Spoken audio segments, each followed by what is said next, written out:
UN investigators say they've recorded nearly 3,000 civilian deaths in Ukraine.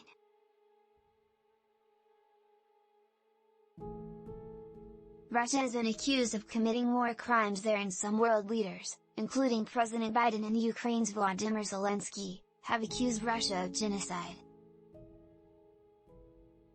Since the war began, international groups have been working to document the carnage. Unfortunately, the longer this conflict goes on, the more violations we're finding, says Matilda Bogner, the head of a UN team of investigators documenting possible human rights abuses in Ukraine. Morning Edition spoke with Bogner about what her team has seen in Ukraine. Listen here.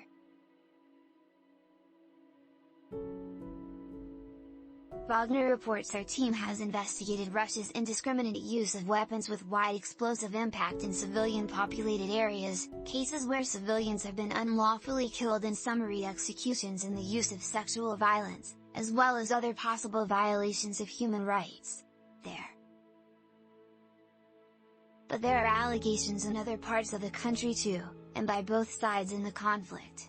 It can be difficult to prosecute genocide and other war crimes in international courts, and it is unclear yet where war crimes committed in Ukraine could ultimately be prosecuted. Neither Ukraine nor Russia is a party to the International Criminal Court, which has prosecuted war crimes in other regions and conflicts.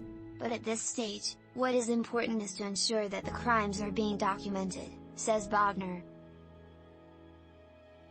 So when opportunities arise in the future, then they can be prosecuted. Continue below for more of their conversation, which was edited lightly for length and clarity. On the use of sexual violence during the war, we have also been looking at sexual violence. We have dozens of allegations. We have been able to confirm some of them. It is difficult to fully confirm sexual violence because it's often the type of case where victims don't want to speak publicly, and they're often not in safe areas where it feels safe for them to speak out, or where they have received the services that they need. So it's difficult, but we are particularly concerned with the areas around Kyiv where Russian forces were and then left. There are high numbers of allegations of sexual violence in those areas, but there are allegations in other parts of the country too, and by both sides in the conflict, unfortunately.